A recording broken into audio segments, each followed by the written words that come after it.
இந்த வாட்டி யார் ஜெயிக்கிறதுக்கான வாய்ப்புகள் இருக்குன்னு நினைக்கிறீங்கம்மா? பார்க்க போனா அந்த பையன் தான் ஜெயிக்கிற மாதிரி இது விஜய் தான். எதனால சொல்றீங்க?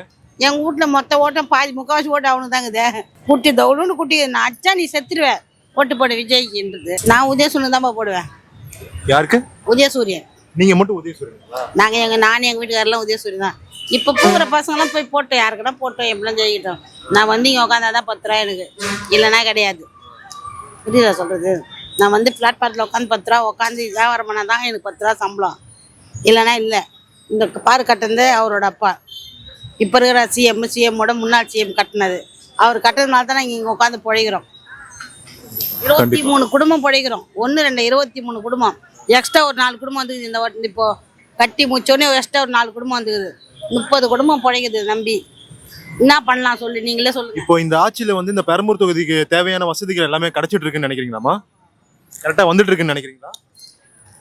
வருதுன்னு தான் நினைக்கிறேன். நாங்கள் எந்த உதவியும் போய் கேட்க மாட்டோமா. என் தேவையான உதவி நாங்களே செஞ்சுக்குவோம்.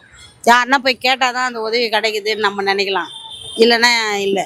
புரியுது? இப்போ எலெக்ஷன் அப்போ வந்துட்டு சில பேர் வாக்கு கேட்டு வருவாங்க தெரியுமா, நம்ம வீட்டு வாசல்ல. அப்போ வந்து நான் உங்களுக்கு இதெல்லாம் செய்கிறேன் அதெல்லாம் செய்கிறேன்னு சொல்கிறாங்க. அதெல்லாம் இப்போ செஞ்சுருக்காங்களா? இது வரைக்கும் இல்லை. இது வரைக்கும் இல்லை.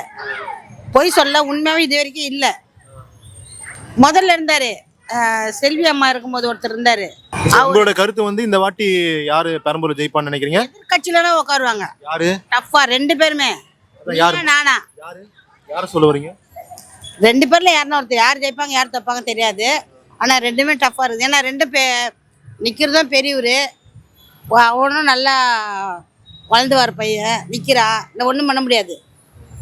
எதிர்கட்சியா நீயா நான் பார்த்துலான்ற மாதிரி நிற்பாங்க. ஒரு போட்டி இருக்குன்னு நினைக்கிறீங்க? கண்டிப்பாக இருக்கும். பெரம்பூர் தொகுதியில் ஒரு போட்டி இருக்குன்னு கண்டிப்பாக. போட்டி மட்டும் இல்லை, வேற மாதிரியெல்லாம் நடக்கும்.